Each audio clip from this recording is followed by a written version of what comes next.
राज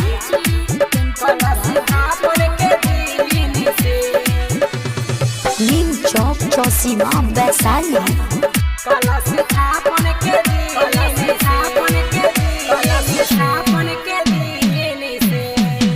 मैया डहिनी बान मारेला कलश स्थापन के दिन से। मैया डहिनी बान मारेला कलश स्थापन के दिन से। जवन मरले बा उहे गरले बा, जवन मरले बा उहे गरले बा, आज उखरे लागिन के। मैया डहिनी बान मारेला कलश स्थापन के दिन से। मैया डहिनी बान मारेला कलश स्थापन के दिन से। कलश स्थापन के दिन से, कलश स्थापन के दिन से।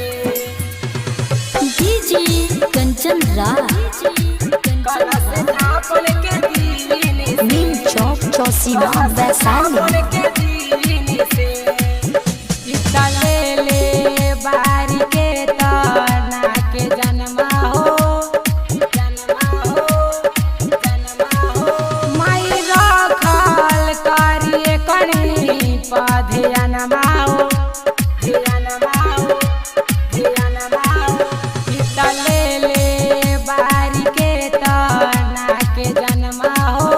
माई रखल करिए कनी पधियनमा हो, धियनमा हो, धियनमा। कथी पढ़ेली कथी जपेली सीधे करे मंत्रीन से।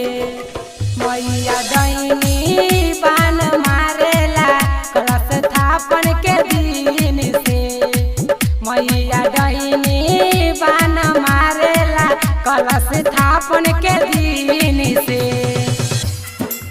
कलश स्थापन के दिन, कलश स्थापन के दिन, कलश स्थापन के दिन से।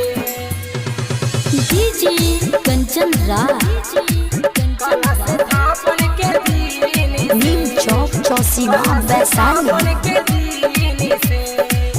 जब चढ़ल बाटे नवरात्र के दिनवा हो, दिनवा हो, दिनवा। राइटर दिनेश दिन लिखेले भजनवा, भजनवा, भजनवा।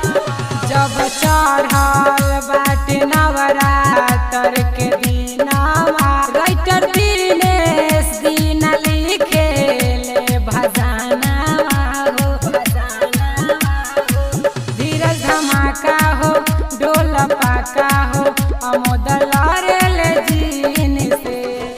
मैया डहिनी बान मरले बा कलश स्थापन के दिन से।